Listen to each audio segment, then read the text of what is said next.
All right, we're live. Thanks for joining us tonight, everybody, for our OTC and leftover tag opportunities masterclass. My name's Jack. I work here at onX. I'm going to run you through just kind of some of the housekeeping stuff here while everybody gets situated, and then I will stop talking and let the experts take over. So first things first, your audio and video are turned off, so don't worry if you have any noise in the background. We can't see or hear you. This class is being recorded. So if you do want to go back and review any of the information, go back and view any of the slides for a specific state or anything, you'll be able to do that. We'll send you an email tomorrow with the recording link. It'll be on our YouTube channel, so you can go back and watch it, send it to your hunting buddy, whatever you want to do there. If you do have questions, please put them in the Q&A box down below. That's the best spot to put those. The chat is there as well. That's a better spot just to let us know where you're tuning in from, who you are. You know, hey, it's Joe from Pennsylvania or wherever. Questions just kind of get lost in the chat there, so Q&A is the spot for those. Towards the end of the class, we will be doing a giveaway. We'll post the link in the chat where you'll get to enter to win a consultation with a member of the Huntin' Fool team. So make sure you stick around to the end of the class to be able to enter that. And finally, if you have any onX Hunt specific questions, things like anything to do with your account, billing, passwords, etc., it's not the easiest to answer those in this forum. So shoot us an email to help@onxmaps.com and we'll get you taken care of on any of those type of kind of account specific questions. And with that, I'll toss it to the gentleman sitting on my right. Robert is here. I just want to point out, he's literally like 7 feet tall. I'm a normal sized person. He just looks so big in the 6'3". 6'3". But I'm Robert Hanneman. I work for the Huntin' Fool, one of the full-time hunt advisors, and just happy to be here and talk about how to get tags. I'm Garth Jensen. Work here, hunt advisor there at Huntin' Fool.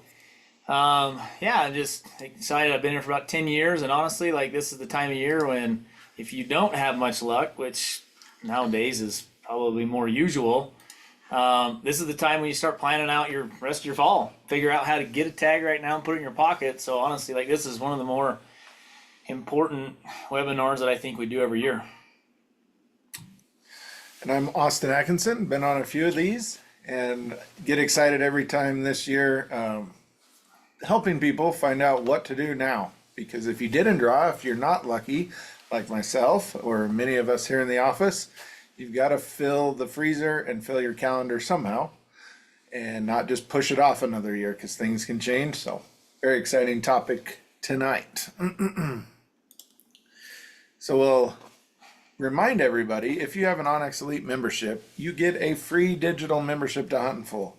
So you can have everything that we produce, our e-magazine, access to previous tag holders, all that good stuff on our website just by being an onX Elite member. So come on over and activate. If you haven't done it yet, you are missing out. And then we threw in there a list of some of the past webinar or masterclass series episodes we've done this year. There were some good ones. And like Jack said, they're all available on the YouTube. So definitely jump in there and watch those. And maybe there'll be some more coming the next few months. Everything we do at Huntin' Fool, we try to match the state draws or match what you should be doing that time of year. So we, just like you, are planning, applying, trying to draw. If we don't draw, now is the time of year to do OTC, over the counter, and leftover tags. And that's why we are here. So if you're asking yourself the question, I didn't draw, now what? Well, there's not all hope is lost. And so we kind of separate things into three categories that we'll talk about tonight. The first being over the counter, and that's a true no draw necessary. You walk in, you jump online, you purchase a tag or a permit, and you go hunting. Now, some states have over the counter that we'll talk about, but they have quotas set either by unit, by residency. So they're not truly unlimited over the counter like others. But still, buy at your leisure or on the day that they tell you to. Then we have leftover tags, and those aren't always poor tags. Some people assume when they hear the word leftover, it's like that food you ate last Sunday in the fridge that you forgot about, you know, you don't want to eat it. It might be crummy, but not all leftover tags are crummy. They may just have other strings attached, maybe private land, lower, amount of accessible land, lower game populations, or they may just be a return tag that someone didn't want because their schedule didn't allow. Doesn't necessarily mean that it's a bad tag, and that's why we discuss leftovers. And the last point we'll make tonight is about points only, planning for the future. It's not just hunting season coming up, it's points only season. So you need to plan ahead and spend a little bit of money and get some points if it fits with your strategy. Sound Yeah. good? Yeah, sounds great. So we're going to jump in and kind of take it state by state here and point out some states that maybe you haven't thought about for this year or a future year, and kind of take it that way. So we'll touch on each of these that have opportunities. The first one being Alaska. And people say, whoa, I was not thinking about Alaska. That was not on my radar.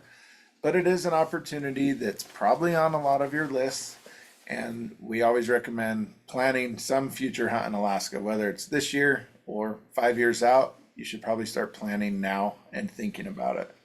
So the species you do not need a guide for, you do not have to hire a guide, are moose, caribou, black bear, and Sitka black-tailed deer. All those can be hunted over the counter without a necessary draw. It just comes down to logistics.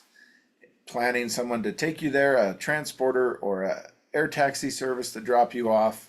All those details are going to determine how much you end up spending on this hunt. Garth and I just got back from a black bear hunt up there. Actually, yesterday we returned, and that was a boat-based hunt, and you can do it for about $3,500 a person. Guided fishing, meals, lodging, all included, and it's year-round season for black bears where we went. And we chose to go in the spring. Bears are a little more active. We took our wives with us. It was a very fun Alaska experience that doesn't break the bank. So don't write off Alaska because there's some neat opportunities up there. It's also a good time of year, like in the springtime of year, everything, I mean, you're not really thinking hunting, but just to kind of fill that void, you can jump out there, go on a good black bear hunt. And like I say, we did a fishing trip as well, coincided. I mean, fishing right now is just phenomenal.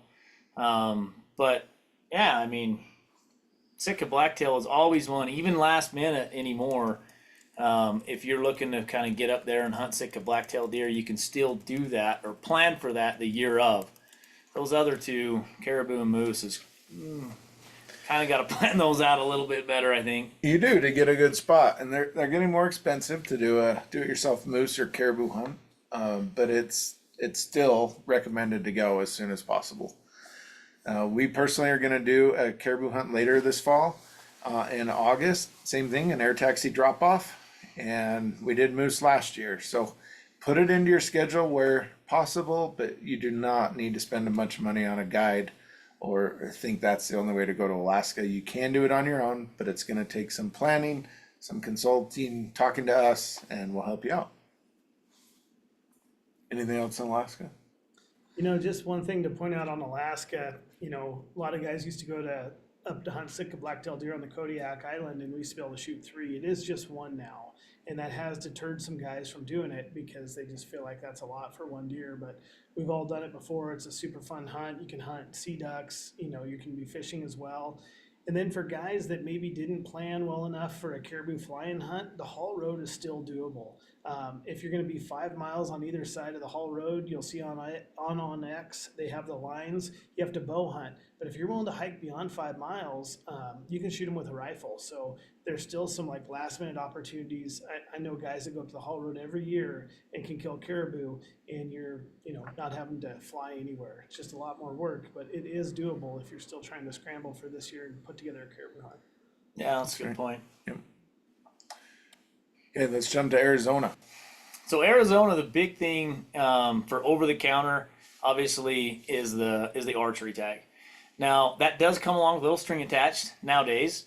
They do have a quota set in place for non-residents, so you do have to go on and buy that tag in advance. So those tags will go on sale. I believe what is the date this year? November 4th. November 4th this year they'll go on sale, and they've changed that the last 3 years.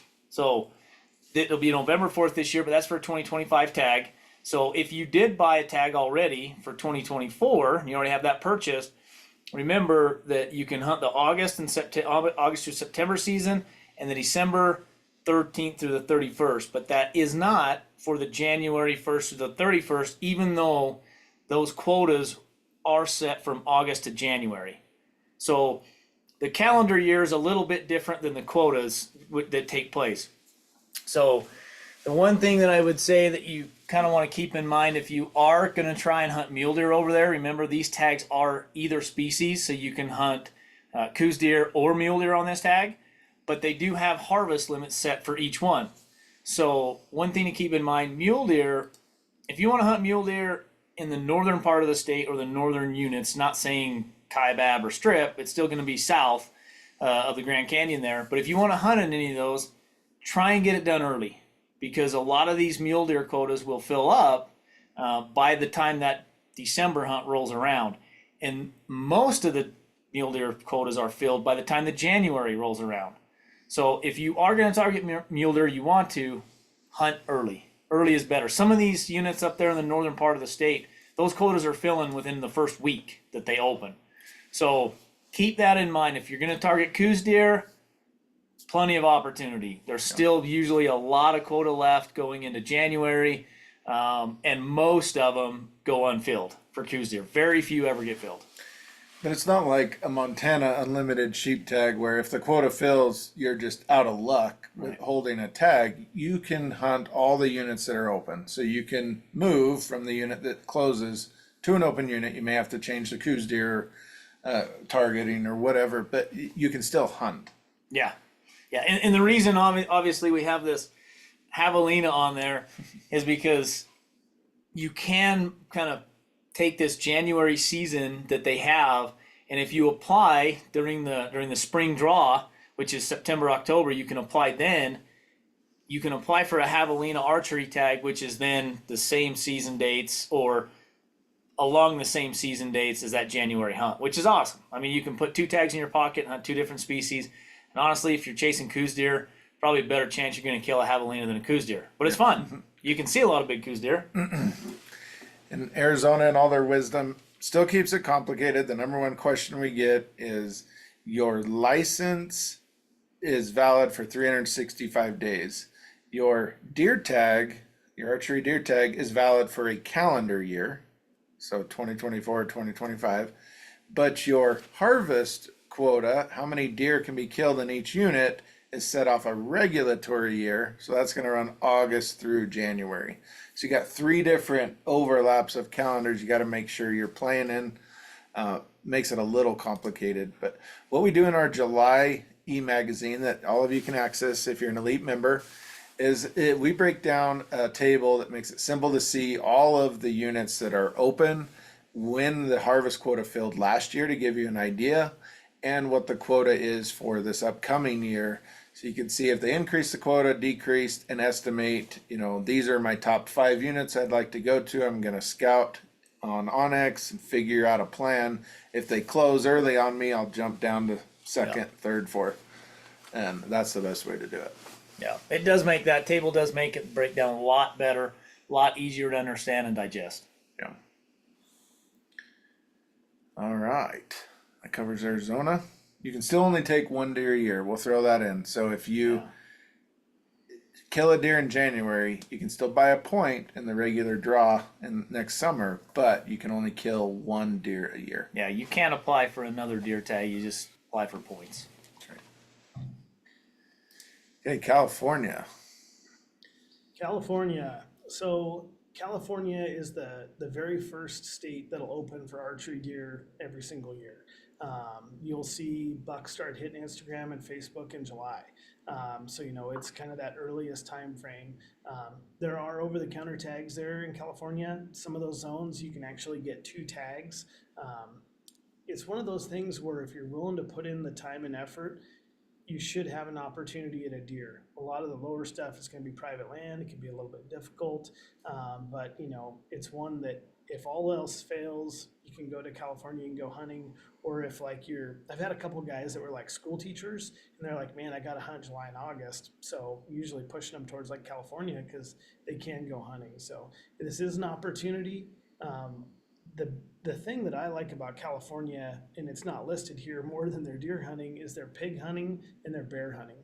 California has absolutely giant bears, and I hate to say it, but I don't think it'll be too far off in the future before California bans bear hunting. So if that's been on your bucket list to go and hunt big black bears in the fall, I would probably be looking at going to California and really getting after that. They don't have a spring season. The pig season, they did kind of change that. You used to just have to buy a pig tag. Now you buy a pig validation and you can hunt, pigs as much as you want there. So there is deer hunting opportunity here. It takes a little bit of research. It's going to be hot. A lot of the bucks are down on private land. Most of them are going to be your blacktails in the Central Valley, but it is a great opportunity, not just for deer, but for pigs and bears if you're looking for a hunt, or if you're a California resident or live really close. And just remember, like those that AO tag or the archery only tag, that one will never sell out, even though it has 100,000 quota. That never really sells out. But once you get down into like B zone and the D zone quotas, those will sell out. So if you really want to, take advantage and buy those tags, just make sure that you're looking at when those, zones, and we cover that. What is it? The May issue? Cover California. Yep, and we have the deer in the July issue. Yep. Okay, so we have zones. the deer in the July issue for the opportunity. So that'll actually tell you when that quota sold out last year, so you can kind of plan ahead a little bit. And if you really want to do it, you got to jump on it. All right. Next up, big state of Colorado, a popular one. It is a popular one, but rightfully so. I mean, they have the biggest population of elk. They have the most over-the-counter tags. It's the easiest to come by. So, yeah, there's a lot of people, and anyone coming from over on the Midwest or East Coast, that's the first state they're going to run into. So, basically, we'll break down on the over-the-counter, and then we'll go through the leftovers a little later. But one thing to note on archery elk, like you see on there, all these tags go on sale both for rifle and archery August 6th. But there's not a quota on these, so you can buy them anytime up till the hunt, even during the hunt, if you purchase them from a game and fish office. So just remember that they go on sale August 6th, but all these over-the-counter tags we're talking about, they're unlimited. So don't get in a panic and try and get on there and get them right off the bat. The one thing that they will change in the future is archery. This will be the last year that you'll be able to get for non-resident an over-the-counter archery tag. Now, not saying that they're not going to have leftovers, because the way they're going to do that is they're going to issue basically enough tags for demand off of what they've been getting. So there's going to be a lot of tags that'll be left over. You'll still be able to probably pick one of them up or apply without any points, second choice, third choice, whatever, and get those tags. But if you wanted to get a tag this year, honestly, like this will be the last year that non-residents can purchase over-the-counter across the state for the units that are valid. But one thing to take note of and check on, because Colorado is changing all the time. I don't think they changed any this year, but the last few years, like if it's been a couple years that you've, since the last time you went there hunting, check that map and make sure that the unit you're going to still is open for over-the-counter archery, because they have taken quite a few of those units that used to be open off of that, and now they're on a draw basis. So just remember to check up on that. Rifle elk, they're not planning on doing anything different with that. They're still going to be over the counter in the future. And honestly, like there is a ton of elk. I know they always have this big blanket over Colorado that says, oh, it's too many hunters. It's hunting pressure. You see orange everywhere. It's not a fun hunt. It's still a fun hunt. And honestly, I've seen more elk during second and third season in Colorado than I've seen in any other state that I've ever hunted during that time frame. Not the biggest bulls, but every once in a while I see a nice 6-point. So I would always recommend people try it if you're okay with hunting pressure. If you get super frustrated and pout, go bury your head in the sand, whatever it is you do. If you feel frustrated with hunting pressure, it's probably not the state for you. Yeah. But it's because they have a lot of opportunity, a lot of Correct. population, and they pour in the hunters. Yep. Yeah, so in this being the last year for non-resident archery elk is a result of a recent commission change. They just voted, so you've probably heard that residents will stay over the counter for archery elk for now, and this is for non-residents only. Yep. So you want to go to Colorado, buy an over-the-counter license. How in the world do you decide where to go? Because it's valid in so many units. Yeah. There may be very few elk in some and tons of hunters in the next. My best suggestion is jump on the July brand new e-magazine where Garth pours through all this data from the state. How many bulls are killed? How many hunters went to that unit? What was the harvest success reported? How much public versus private land is there? And are the elk even on public during the hunting season? And we break it down into separate tables. And if you look at the title of the table, it'll tell you, is it archery or rifle? And it is a backpack hunt, meaning multi-day, you're packing in on your back or with the horses. Or is it a day type hunt where you can return to your truck or return to the road every day? And that distinction just helps you decide, is this a unit for me? Are there four-wheeler trails or do I just have to hike?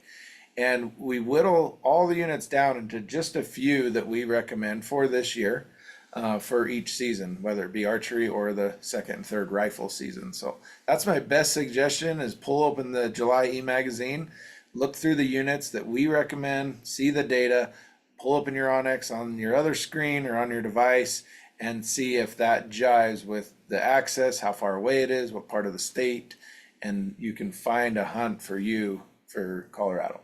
And one thing to remember, like when we cover this in our magazine, we do cover it from more or less a DIY perspective, so do it yourself. For there is still opportunity in Colorado for guided hunts in some of these areas. You just buy the tag. Not a lot of availability, so there isn't much out there. But honestly, like if you're interested in going on a guided hunt or a drop camp or something like that, call in here to the office and check availability, because we do have an entire staff that's dedicated to working with outfitters and freeing up some opportunity for people that are ready to go. So most of this is DIY perspective. And then also in that one column where you notice in there the 2024 Rifle Bear Unlimited over the counter or draw, that is also an opportunity in there. You can pick up and put a bear tag in your pocket in a lot of these different units. And like a lot of that, I just have it listed as they were unlimited in the number of tag. It's just a companion tag. You can go on and buy another additional bear tag if you buy an elk tag. Some of them they do have draws on, but they'll have a lot of leftover tags in certain units. So that's just another thing to look at if you're thinking about throwing another tag in your pocket or you want a chance maybe multiple species. On that second and third rifle, I've hunted deer on the second and third seasons a lot, and almost every deer hunt we've had the opportunity to harvest a legal bull. We've really never chosen to do that because we didn't want to take away from our deer hunt, but the opportunity was there. And it's kind of one of those things where if I have one of my kids with me, I'll purchase them an elk tag because it's so cheap. It's only $125 if I remember correctly. So it's a very cheap tag to have in case you did see a good bull. But we have spotted a giant bull before on one of these units, hiked all the way out, drove to town and bought a tag and went back and tried to kill that bull. So that's kind of that cool thing, like Garth was saying, add-on tags. If you're in there and you're hunting, or you got 2 or 3 guys and you don't all want to take elk tags, maybe just start with 1 or 2, and if you guys get lucky and put some elk on the ground, go back and get the rest of the guys' tags. But I do love Colorado with the opportunity to be able to purchase those tags, and they're unlimited, and it's my favorite state to go elk hunting if I don't have an elk tag in my pocket. That's right. Yeah. It's definitely the easiest tag to get now with all these other states making all these hoops to jump through or Yeah. sale dates. This is true over the Always. counter that we're talking about Yeah. for rifle and archery. Moving over to Oregon, Northwest state. So a lot of guys kind of, poo-poo Oregon, and they're just like, oh man, it's Oregon. And honestly, it has some of the best over-the-counter hunting opportunities there are. We did lose some of the over-the-counter mule deer and Rocky Mountain elk hunting on the east side of the state. A few years ago, they took those to a draw for all mule deer on the east side of the state. And elk, they left a couple units open, like the Lookout and the Steens down through the south east desert. Those are still available on an over-the-counter archery tag. But if you look at the west side, the Cascades and the stuff over there, it's wide open. So you can buy your archery elk tag, hunt all that country. You can buy a rifle elk tag if you didn't want to archery hunt, and there's multiple seasons depending on which zone you're going to be hunting in. So for the Roosevelt or Cascade elk on the western half of the state, unlimited opportunity. I mean, it's just awesome. You can buy your tag and just go hunting. You don't have to worry about points. You don't have to do anything like that. When it comes to blacktail, I mean, that to me is, if you're looking for a hunt right now and you don't have anything going, the blacktail rifle or archery hunt is what I think is the best bang for the buck. You can go buy a tag right now and hunt October 5th through November 8th. If you're a youth, you can actually hunt through November 12th or 10th, excuse me, you get 2 extra days. So those bucks are actually going to start to be rutting a little bit at the very end of that season. So they just rolled that season back a couple years ago, so we have some later dates.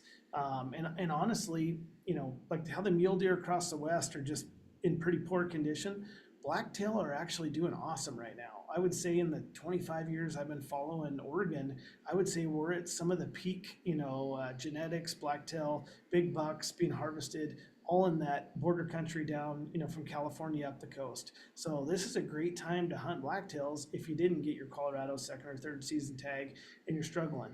It is thick, it is jungle type country, but there's plenty of clear cuts, and if you're willing to put in a little bit of time, you should be able to turn up a mature buck. So if you're gonna hunt Oregon for elk or deer, you're crazy not to have a mountain lion and a black bear tag in your pocket.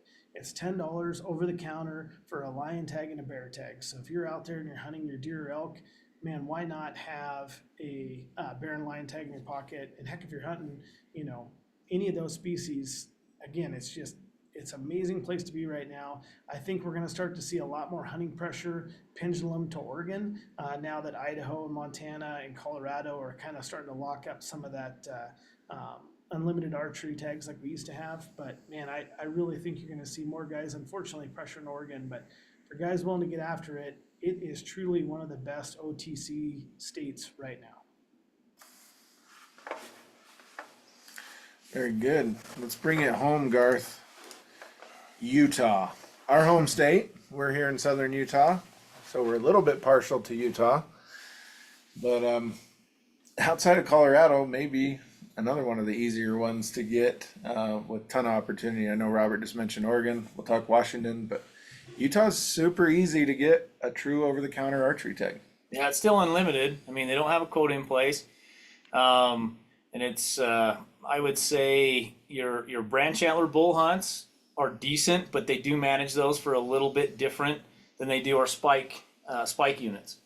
And in my eyes, if you just want to get reps in the red zone, so they say, or just put some stocks on, or you're just looking to have the opportunity to take home some elk meat, it really is one of the best states because you're not going to have the Colorado hunt pressure that you receive on that archery hunt. Especially if you go into these spike units, because a lot of the locals, a lot of the residents opt to go the any bull units. But honestly, the any bull units, 95% of them take a lot of scouting and research to figure out where those pockets of elk are on public land, because they manage them in areas that have tough access because of private land, low elk populations, or tough access because of wilderness areas. Most of them that are managed in the state are both or all three. Yeah. So that's why the spike units are all of our good limited entry zones that are taking guys 20 plus years to draw. You can go in and hunt that with a spike tag, and all these are either sex. So it doesn't matter if you're in a spike unit or an any bull unit, you can harvest a cow or a spike. So it is really nice about that. And honestly, just for taking elk meat home, probably one of my favorites. Now I'm partial to it because I live here, but I think I could go on a stalk every single day if I wasn't hung up on a trophy spike, or a branch antler bull. I think you're crazy if you've never killed an elk and you like archery hunting to miss this hunt.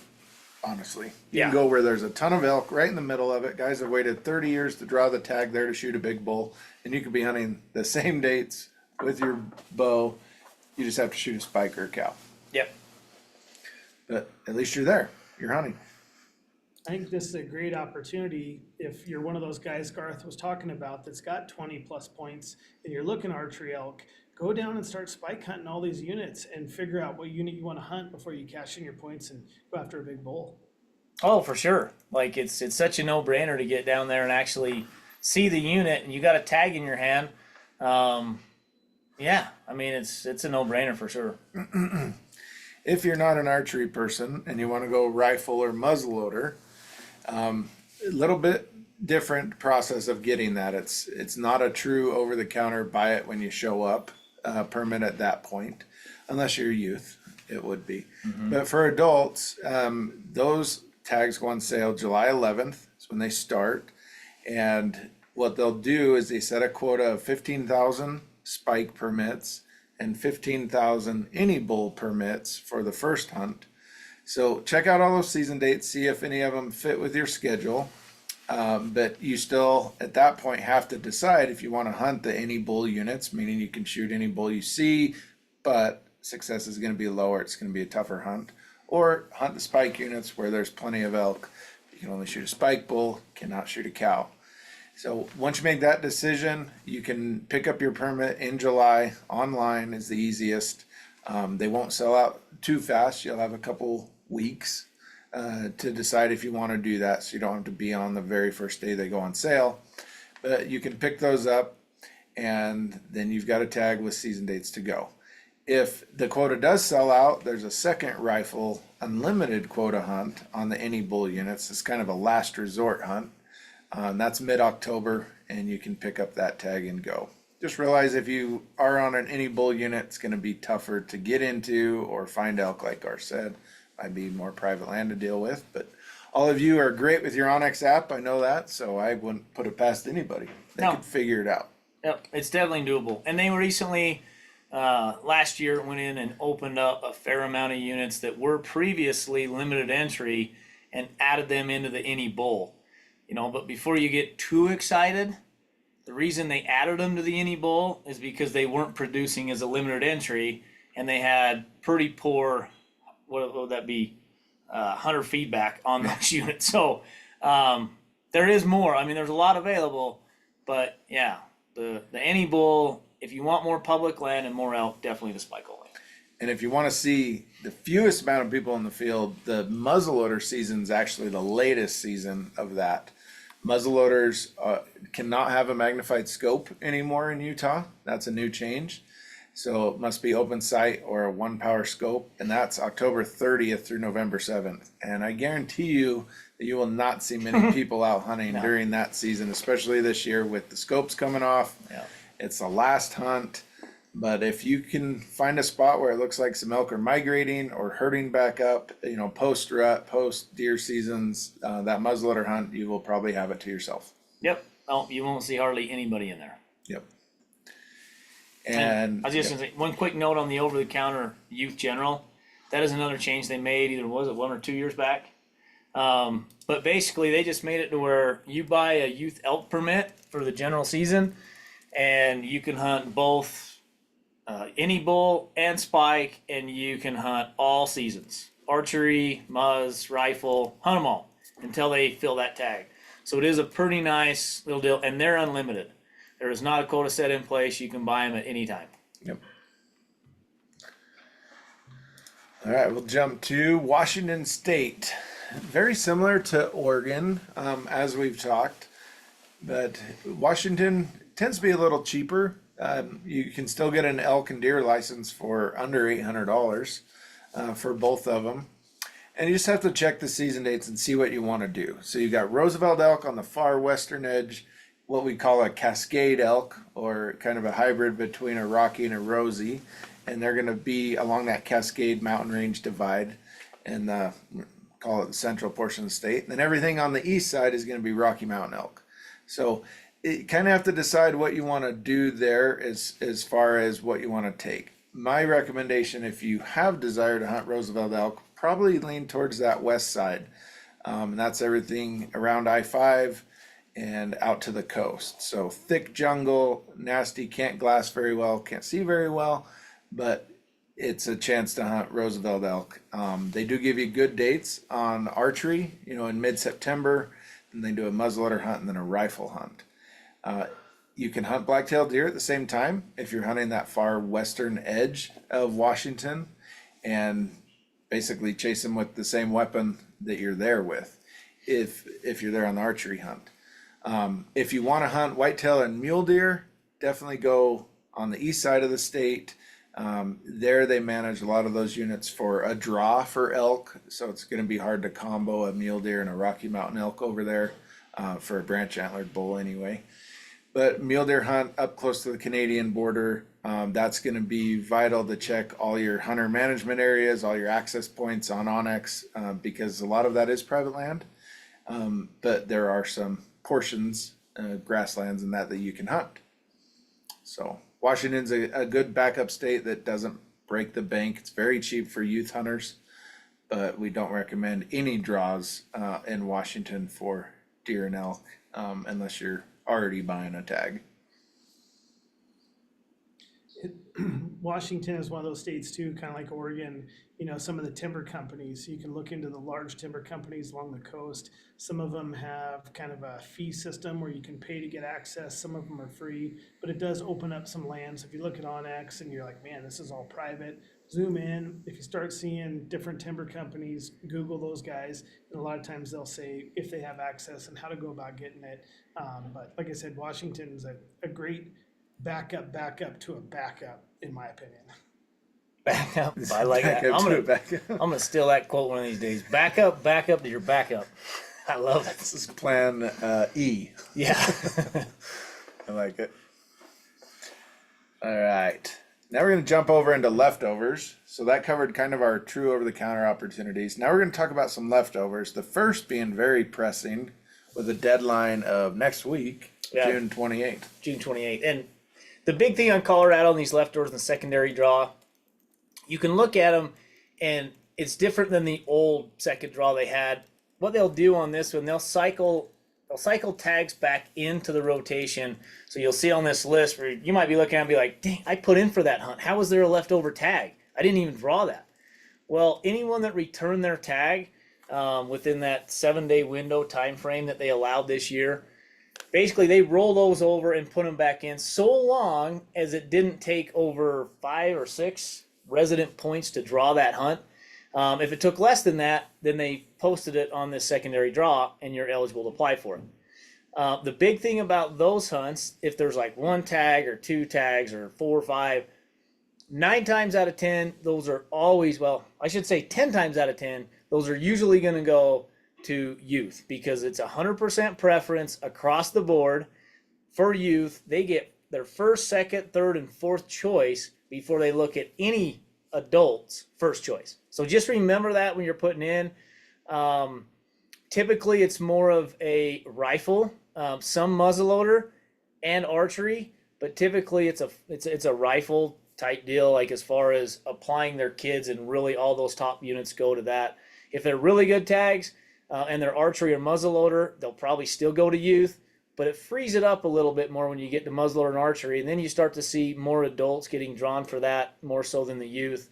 But if you are an adult looking to apply for some of these tags, try and look at some of the hunts that have at least 15, 20 tags available. Chances are they would probably have a few of those that would go to adults. And you can always jump online on their website and check how many, if they had leftover tags last year, and check on there and see how many applicants they had for that tag. I mean, that'll give you a pretty good idea. If there was 15 tags, but there was 46 kids that applied for it between non-residents and residents, yeah, you're probably not going to get it. Yeah. So, but yeah, that's the secondary. I mean, I'm looking at the secondary for my daughter, right? Anybody that's eligible as a youth, I'm going to get pretty serious about her application, making sure she has 4 choices going in. But as far as me personally, probably going to risk it and wait for this reissued licenses later in the year for myself. That's kind of where my hope is on grabbing a Colorado license since I didn't draw. Yep. So everything that rolls over after the secondary draw on those ones, August 6th, put that on your calendar for leftover day. That'll be a chaotic day. They'll crash the website, but we'll get to see the list and see if there's anything good. And then August 14th starts the Tuesday, Wednesday rotation. You get a list every Tuesday. I put a notification in my calendar every Tuesday afternoon, check the list. Yep. You scroll down the list, see if there's a hunt that interests you, something you applied for that you wanted. If there is, then Wednesday around 11, you're going to try to get it. If not, wait till next Tuesday. And it's tough to check out fast enough to get the license, but it does happen. Yep. So let's go to Idaho. Couple things there. So Idaho, the draw took place already. Or actually, the draw hasn't taken place. The deadline is passed, but the draw is going to take place for deer, elk, and antelope here shortly. And then what you have to do is you have to buy your tag by August 1st. So Jack draws, the Bennett Hills 45 rifle, fist pumping, give everybody a high five. Jack forgets to buy his tag, and August 1st rolls by. Jack's tag is now available for all of us to apply for it. Even though it's one of the best tags in the state, because he failed or whoever failed to purchase those tags, they're going to be essentially redrawn. So the cool thing is I put in for a sheep tag, my kids put in for moose tags, so we weren't eligible for deer, elk, and antelope. But when the second draw comes around, we are eligible to apply for these leftover draws. So take a look when the list comes out. It should be out by the 5th of August. You'll be able to apply for them. I really highly recommend you apply because there's no resident, non-resident quota. Everyone's equal. They're willing to take everybody's money. So go ahead and take a look at that. There will be some of the best elk tags, deer tags, and antelope tags that fell through the cracks. Every single year we'll see that, some of the best tags in the state. So for the $22 it costs to apply, I'm gonna throw my name in the hat as one extra chance to get this tag. There's no points, we're all equal. The odds are gonna be way worse this go round than they were the first go round because there's so many less tags available. So I would highly recommend, take a look at that. If there's a tag in there that interests you and you especially already have a hunting license because you've already spent that $205, then I would apply. If you hadn't, and that's a I don't know if I'd spend $225, $230 for a chance at a tag. I think I might look at rolling that to one of these over-the-counter tags that we talked about in, kind of putting together a for-sure hunt. So that's one thing to look at. The outfitters were allocated a lot of tags. They have to sell those by a certain date. If those are not sold, they become available to us on July 15th. So you will see a bunch of tags that pop back in that become available along with return tags and things like that. So the next non-resident return tag sale is the 27th of this month. So it's coming up here really quick. You'll be able to look what's there. It's kind of like what Austin said with Colorado. You're going to log on, you're going to be put in a queue, and then depending on what your number is, when do you get to go into essentially the store to buy a tag. You're also competing against anyone that's at a vendor. Me and Jack are sitting in Missoula, Montana right now at the onX office. We can just go down the street to the sporting goods store and stand in line and say, I'd like that tag. And if I did that and say Garth was on the queue and he's number 50, I'm going to get that tag before him. So if you're next to a vendor, it's a great way to get a tag a little bit quicker. It's going to depend on what's on there. Speaking of tags right now, I logged on today and there is over-the-counter whitetail rifle deer tags. You can hunt archery if you buy the archery stamp, but there is tags available right now in Idaho. And actually some of the better units up towards the Panhandle still have tags currently. So, if you don't have a hunt and a whitetail is kind of on your bucket list, you can go back and look at our Huntin magazine that we covered Idaho deer. You can pull up the regs, look at the season dates, and that might be a hunt for you right now for whitetail deer. So I think this is the first year we've done this webinar on OTC tags that there was actually tags available. They've typically all been sold out. So it's kind of nice to see a few tags available. So when it comes to Idaho, you can go hunting today. I'm going to apply for the second draw because I've already got a license. I think it's crazy if you don't. And then there's going to be more and more tags becoming available with more return tags, the outfitter tags. So just stay on the Idaho website. Like Austin said, there's a list on there that'll tell you what dates all these return tag sales are going to become available. Put a note in your calendar so it pops up. So if you're looking for a tag in Idaho, this is a great way to, put together a hunt. Just like anything else, bear tags, wolf tags, lion tags are over the counter. So if you're in the fall and you're still looking to maybe go scout a unit that you're going to try to get a deer tag for next year when they go on sale December 2nd, grab a bear tag, go check out a bunch of Idaho country. During deer season, you're not deer hunting, but you're kind of scouting. If you find a unit you like, it's got some deer on December 2nd at 10 o'clock, try to buy that tag going forward. So, if you don't have the time, grab a bear tag and go scouting. That's the best way to do it. Very good. Montana has a way to get all their general licenses back to us, but the deadline is coming up June 30th to be able to add yourself to that list. This is a total free offering here. Yeah, I think it's super awesome. I mean, you can log on and apply for one of these lists. So you can see on the slide, we have a big game combo, which is a deer and elk tag. We got an elk only and we got a deer only. You can see the numbers, 337 tags, 167, 209. Those were tags that were returned. A non-resident, drew this tag months ago. Now all of a sudden he just got a hit on his credit card for Arizona deer. He's like, I don't want this tag, I'm gonna turn it back. And any non-resident that drew any of these tags has until August 1st to turn that tag back for an 80% refund. So come August 1st, the end of July, a lot of guys are, hey, I've got these other hunts, I'm gonna turn these tags back. So these tags are gonna get recycled, and Montana's like, I'm gonna sell them again for 100% and make 120% on this tag. And guys that don't turn their tag in by August 1st have until the day before the season to turn their tag in for a 50% refund. So when you look at the numbers here, you're gonna apply for this list, and then they're gonna shuffle that list 1 through whatever, say 2,200, whatever it is. Then as these tags get reissued, they're gonna start calling guys on the list. So the big game combo, they reissued 337 tags last year. That got to like 800 and some on the list. So you can see a lot of guys put in for this and then decide, hey, I don't really want the tag. It doesn't cost them anything. They can say no. Even if you choose to get the tag, it doesn't take your points. But you could get a phone call all the way through November 15th.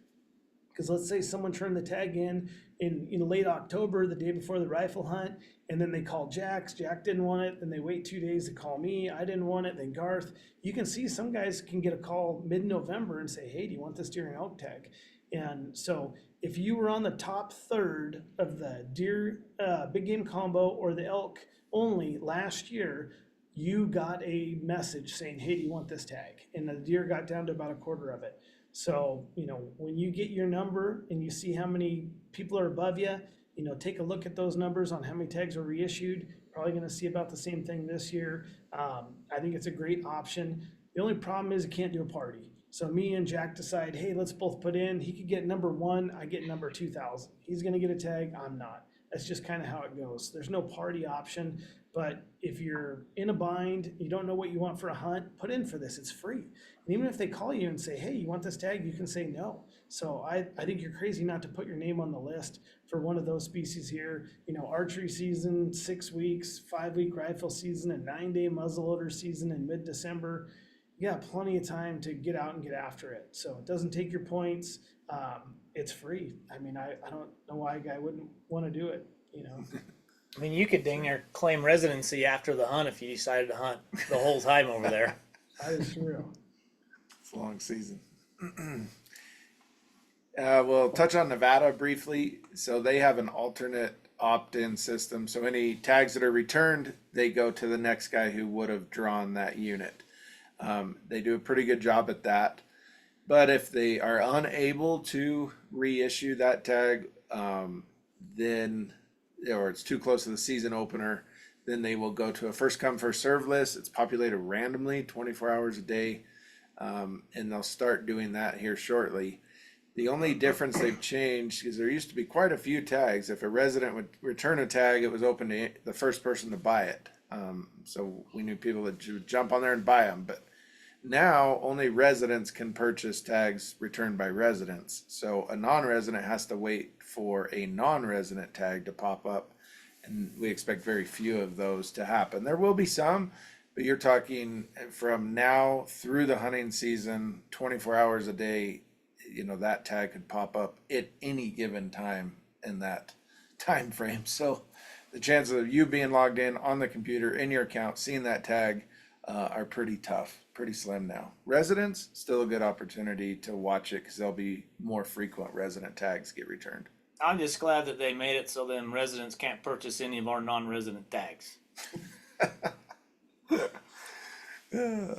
Yeah, I got a tag last year through this. That I got one of the few non-resident tags turned in. I have a few buddies that are IT guys, and they're on computers 10 hours a day, and they watched it the whole entire hunting season, and they seen like 3 to 4 tags for non-residents that came through. I heard of one cow elk, and like I said, 3 or 4 mule deer tags. But man, it's going to be pretty tough. And if you work in an office and you got a computer open, why not? I mean, that's the way I look at it. Someone's got to get the tag, so it could be you. Yeah. Okay, the last section here, we're going to talk about points only, what to do for a future year. I'm going to start at the bottom here and touch on Wyoming. We had a few questions saying, what about the Wyoming leftover draw? There is a Wyoming leftover draw that'll happen next week, and it's all the licenses, that went undersubscribed. People didn't draw them. For antlered game, deer, elk, and buck antelope, very, very few that's available. Like there's almost nothing on there to write home about. There's some cow elk, a few doe antelope tags, but the second draw in Wyoming, I wouldn't worry about it too much this year. If you applied for deer, elk, or antelope, you did not earn a preference point if you did not draw. So you must go in July through October and buy your point for elk, deer, and antelope. It's even cheaper for youth, but for adults, it's still reasonable, and you are going to need those preference points in a future year. So I would definitely do that. If you want to waste $150, you can buy a moose or sheep point there as well. Chances are, if you are still applying for moose and sheep as a non-resident in Wyoming, you probably already opted in to buy that point at time of application. But if you need another expense, you can go in and throw some money at those guys. They have plenty. They have plenty, yeah. It's tough game for moose and sheep if you do not have 24 or more points. But elk, deer, and antelope, there's hunts all across the board from 0 points to 18 points. So you might as well add another preference point this year. Should we go from the bottom I up? would South add- Dakota? Yeah. Add points for deer and elk and antelope for all your family members too, because Wyoming is one of those states you can point share. So, it's just one of those things that I would be building points for everybody you think you might want to hunt with someday in that state for deer, elk, and antelope. That's right. South Dakota, they do have points, and they're cheap, $10 each, but it's per species, per hunt category. So if all those tags over there are getting more difficult to draw, even archery, deer, archery, antelope, there's points for now. So before December 15th, you can go in there and buy the points you need, because most of those hunts are going to take 2 or more points to be eligible in the draw. So we do cover South Dakota in our June magazine, which you can check out. And Oregon has a point only period. Who do you recommend buy preference points in Oregon, Robert? I don't know. I mean, honestly, Oregon puts the boots to non-residents more in the controlled hunt series than anything else. Like, we just heard me rave about how awesome the over-the-counter opportunities are, and it's true. And they give great over-the-counter opportunities to non-residents. But when it comes to controlled hunts, they're like, you guys don't deserve anything. Like, we get 3% of the antelope tags, and we get up to 5% of the deer and elk. But what they don't tell you is the outfitter's going to take half of those. So in reality, we only get 2.5% of the tags for deer and elk, and 3% for antelope. So I drew an antelope tag a few years ago. I think I had 20 points. I'm at like 24 deer points right now. I kind of feel like Garth Jensen in Nevada. I just don't know if I'm ever going to draw. And then I burned my elk points, but I I kind of would think of these as like how we talk about Colorado elk, like just go hunting 3 to 5 points. Do the same thing with deer and elk here. Don't get caught up in trying to catch something high. You're never gonna catch antelope. I mean, honestly, I would just be putting in, for the draw in areas that I'm gonna draw. So build points. I guess kids, I built them for my kids. They can start building points at 9, but it's really hard to look at someone and say, hey, yeah, in 36 years, you're going to draw an antelope tag. Or, the big three, Winnaha, Walla Walla, Emily, like, I don't even know if you'd ever draw it as a non-resident if you started today. So, but there are some desert mule deer hunts that don't take a lot of points and some, lower tier elk hunts. So I wouldn't get caught in building a lot of points. I would try to draw easier units or just hunt OTC. So there's no points for sheep and goat. So it's just deer, elk, and antelope. I don't know if I'd really buy points unless you already had a license. I don't know. That's expensive. You're looking at a lot of those elk hunts you talked about earlier that they changed from over the counter to draw on the eastern side. What points are they drawn out at now? No, that's a great point. Like the eagle caps, you can draw, most all of those are going to be under 3 points. And most archery deer on the east side are going to be under 3 points. So that's what I mean by like, just go hunting more often. Like those are archery, deer and elk. Yeah, just a couple points. You can hunt those almost every other year, which were over the counter tags a few years ago. But when you step into the rifle, that's when you're going to get that higher point level. You're going to jump up into that, we'll say 3 to 10 points for a decent deer or elk tag. So, I mean, if you're archery and you just want to hunt, Rockies, you don't want to deal with the forest and the jungle and the coast, then yeah, build a couple points, go hunt the eagle caps, go hunt, Snake River, go hunt, any of that country over there. There's lots of cool areas that were over the counter just until a couple years ago. So yeah, I mean, buy points if you're looking to do that, but think of it more as a rotation. And a lot of guys do that. I've talked to a lot of guys who are like, I'll go hunt the west side for a year, and then I'm going to go hunt the east side with my points. Then I'm going to go hunt the west side, then I'm going to go hunt the east side. So, and Oregon screwed up this year in the draw and gave everybody 2 points for their elk. So I don't know. I'm sure they're going to take those. Yeah. But I did get a kick out of that. I'm like, oh, I got 2 points this year for elk. Thanks, Oregon. Damn, I wish I'd have got the memo. Okay, you got your extra Iowa point. Yeah, I got my extra point. Well, Montana, I mean, they also have the points only deadline. They have 2 different deadlines for that. They have it for the limited entry for deer, elk, and antelope, and sheep, moose, and goat, which is September 30th. Just remember when you're going in there, because we get this question all the time, the cheap point is for the limited entry. If you want a general, that's the expensive one. That's the $100 one. So if you're planning on hunting Montana next year or trying to draw that general deer elk tag, this is when you need to buy your point, and then buy another point when you go into that application next year. For the general one is $100, and the limited entry are $25 and $75 for the sheep, moose, and goat. One little clarification on the antelope points, the $25 ones. They have essentially an antelope and then a 900 archery antelope. So you can build points for both of those. So like I put in for the rifle antelope every year, but then I buy an antelope archery point. So then that way I can kind of switch off. You can only, like residents, non-residents, you can only apply for one antelope tag, either the rifle, which still allows some archery hunting, or the archery only, which is kind of a statewide tag. So you'll see 2 options there. You'll even see an antelope B, which is just a doe tag. So any deer, elk, or antelope B tag, and you see those pop up for points, think of those as doe or cow tags. So don't be buying those if you're thinking you're going to be hunting big bucks. That's right. We had a question about the $100 preference point, and we have a whole webinar we've done about how the Montana draw works. It's complicated, but think of it this way: you want to go into the draw in March with either 0 preference points or 2 preference points, 2 or more. So if you're saying, I'm for sure sitting here applying in the March draw for deer and elk in Montana, then yes, buy the $100 preference point before December. So then when you go in the draw, you can buy your second one, because they allow you to buy it on the way into the draw. And that way you go in with 2. If you are not sure if you're going to apply next year, I might just build some points. You cannot build points, not preference points. If you buy $100 now and you miss the draw in March, they purge it and they say thank you and set you back to zero. And you could buy another one next December and it becomes a Montana donation. So only buy that if you're for sure going to apply in the draw coming up March. Okay. Reminder, we're going to close out with some questions here and we've got a giveaway. But if you are an onX Elite member, we'll give you a discount on all your upgraded Huntin' Full memberships. So you get a digital membership for free.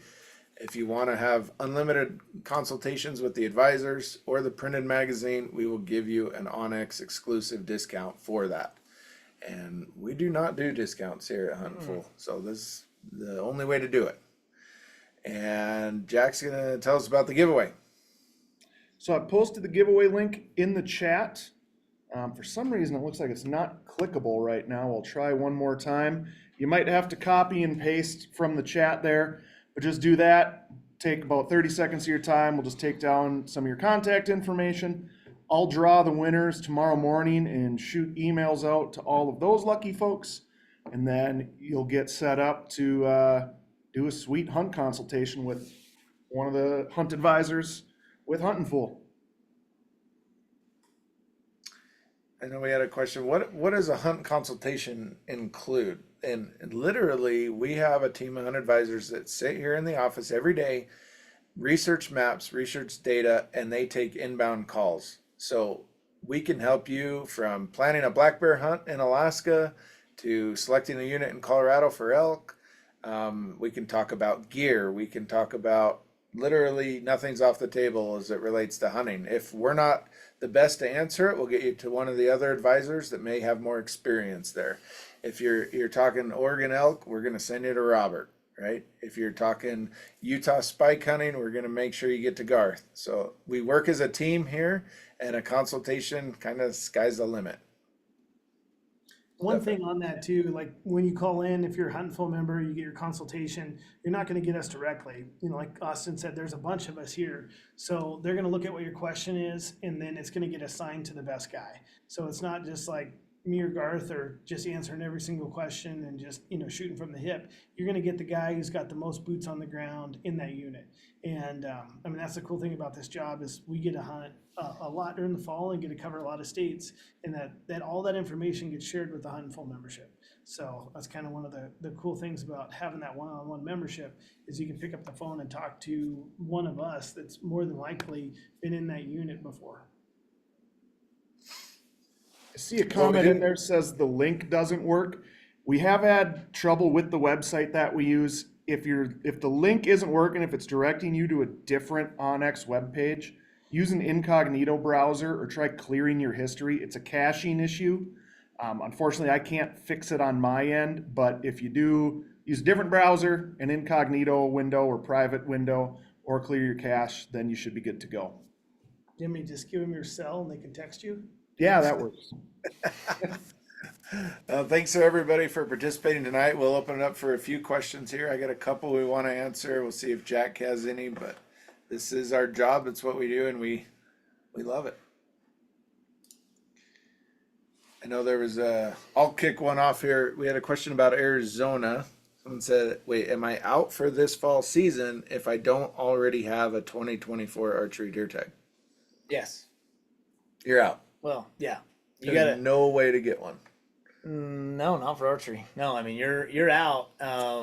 If you want to participate in 2025, just remember to go online and buy that tag when they go on sale. Is that November 4th? Yep. And they will sell out fast. I mean, they just started this process 2 years ago, and it's been selling out faster and faster. What was it last year? 4 hours or so Fast. Yeah. So you're gonna have to make sure and get on top of it to get it. But that's for 2025. This year is done. That's right. Let's see. Any other questions on your end, Jack? I didn't have any that I pulled from the registration. Looks like we might have a couple. Philip asked, Utah spike only units, true spike. True spike meaning. So like Garth, can you shoot a 7x1 or what's the Yeah, rule in your It's southern- got It's got kind of a goofy definition for what a spike is. So basically, a spike is anything that does not branch above the highest point of the ear. So if you take that thing's ear and hold it up, if it doesn't fork above that, then that is considered a true spike. So I mean, there's been people that have harvested, basically an elk with brow tines if it doesn't fork above that. But if it has any fork above that, and this is both sides, right? So as long as one side is a spike, but if both sides have a fork above that top point of that ear, then that is not legal. So you could shoot a 7x1, 5x1. Hell, Jonah shot one that was like a 5x4 last year, but it didn't have a fork above that ear tip, and so it was legal. So it is a little goofy.